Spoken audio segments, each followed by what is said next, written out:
आत्मा की खोज, अनंत शक्ति, आनंद और शांति, ईश्वरीय भक्ति के लिए जुड़े रहें हमारे चैनल से। आपका अपना चैनल गुरु अशोक तिवारी, लाइक और सब्सक्राइब करना ना भूलें। धन्यवाद। जय माता की, जय परशुराम। श्री गणेशाय नमः।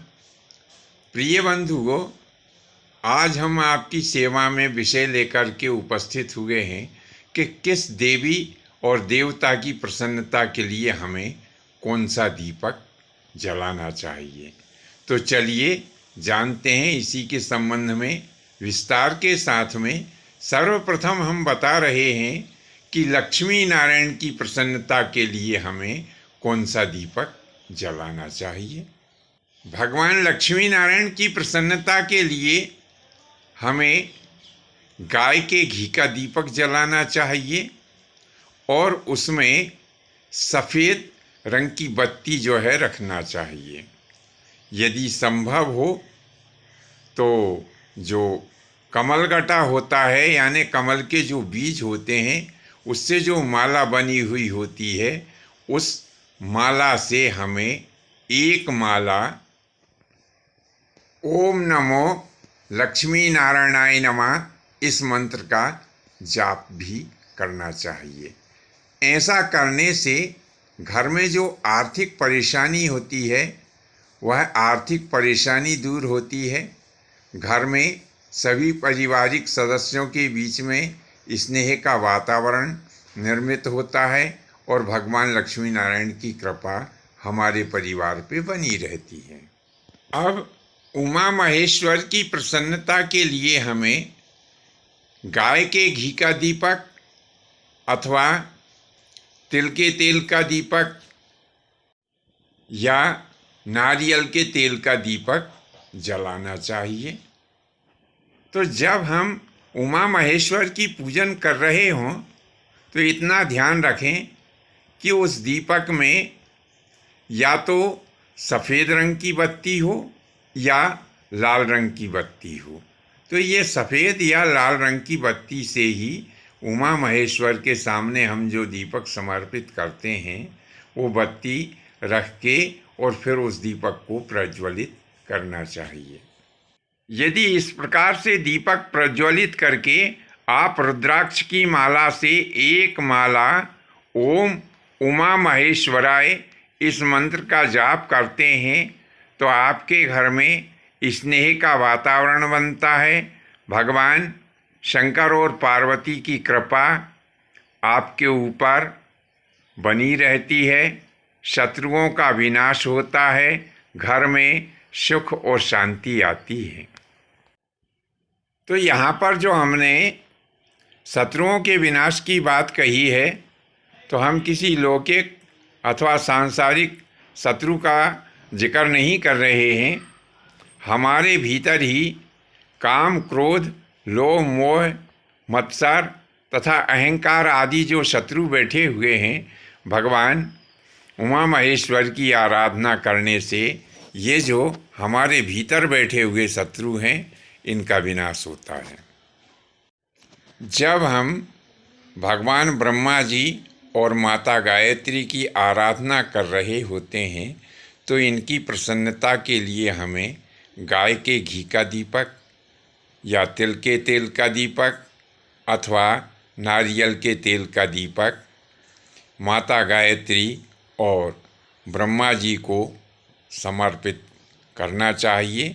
जब हम उन्हें यह दीपक समर्पित करें तो इस दीपक में विशेष करके सफ़ेद रंग की जो बत्ती है वो दीपक में रख के और उस दीपक को जला करके फिर इनको समर्पित करना चाहिए।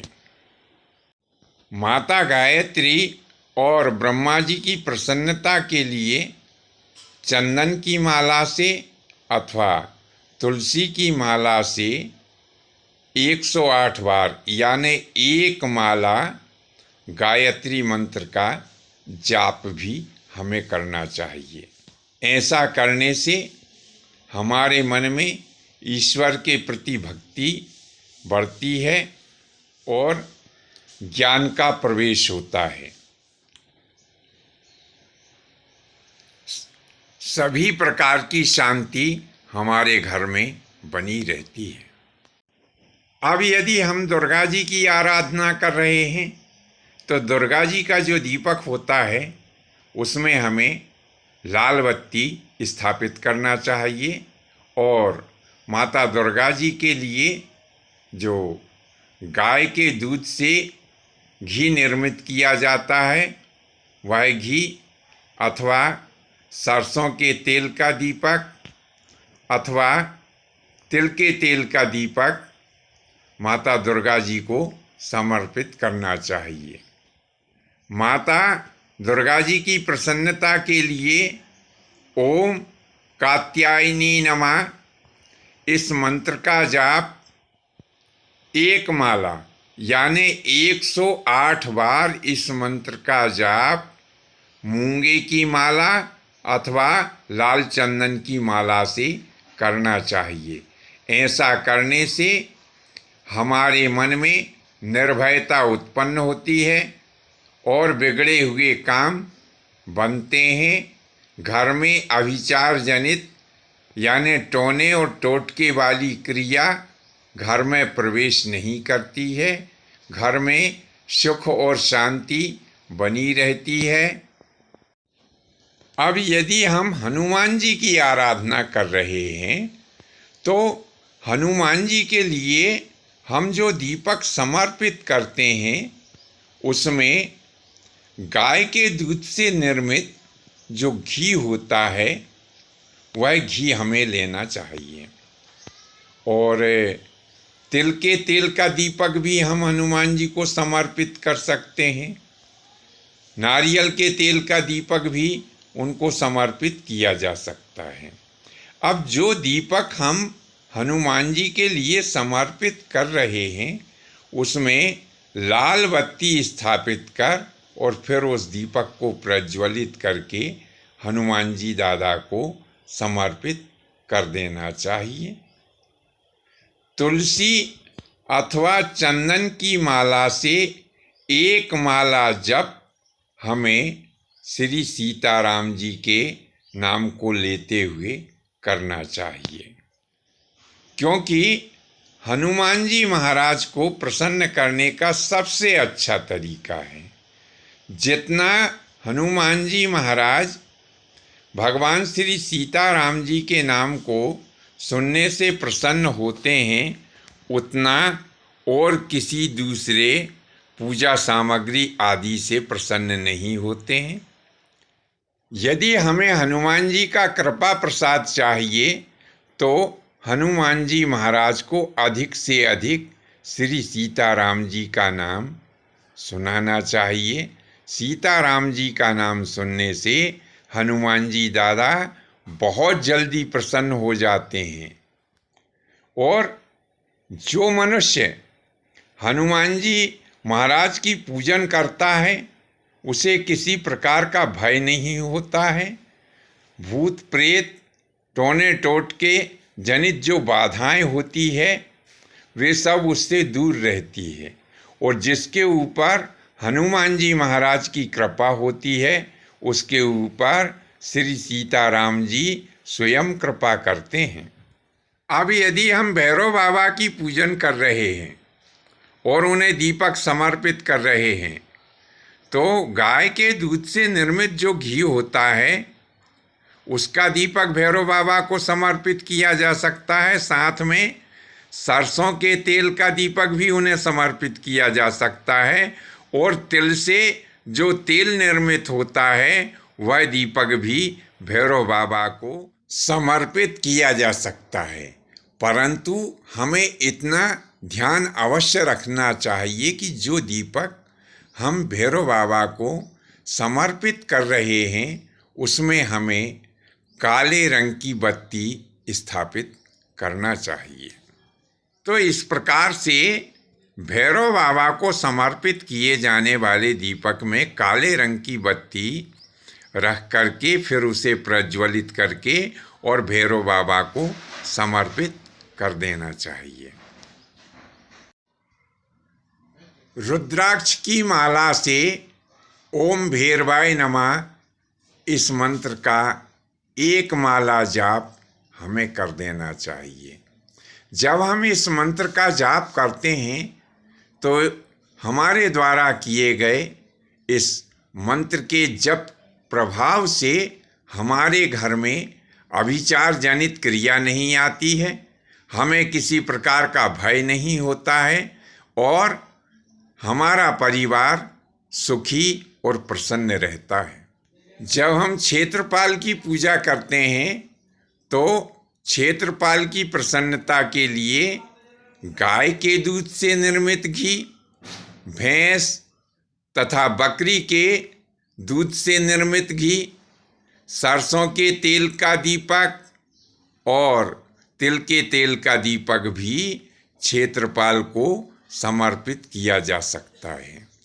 तो जो दीपक हम क्षेत्रपाल को समर्पित कर रहे हैं उस दीपक में हमें काले रंग की बत्ती रखना चाहिए और क्षेत्रपाल की प्रसन्नता के लिए रुद्राक्ष की माला से हमें ओम क्षेत्रपालाय नमः इस मंत्र का 108 बार जाप यानी एक माला जप हमें अवश्य ही कर देना चाहिए।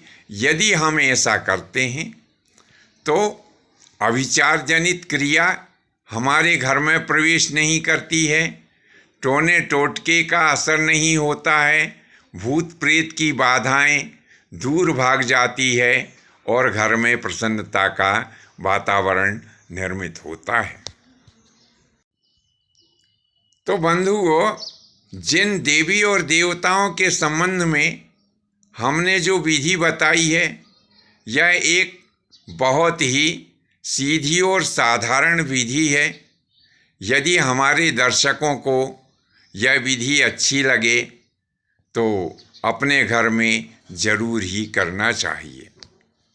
हम आपको ऐसा कोई भी प्रलोभन बिल्कुल नहीं दे रहे हैं कि हमारे द्वारा बताए गए मंत्रों का आप 108 बार जाप करेंगे और भगवान उन मंत्रों को सुन करके तुरंत आपके पास में आ जाएंगे और आपकी सारी समस्याओं का हल कर देंगे। हम ऐसा प्रलोभन आप लोगों को बिल्कुल नहीं दे रहे हैं।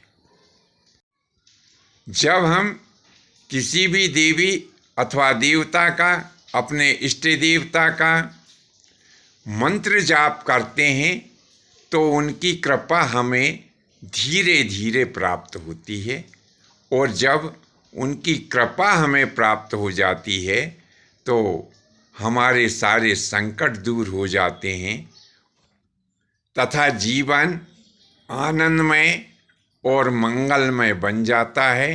बंधुओं, आज की यह जानकारी आपको कैसी लगी नीचे कमेंट्स बॉक्स में अवश्य लिखें। धन्यवाद। जय माता की, जय परशुराम जी की।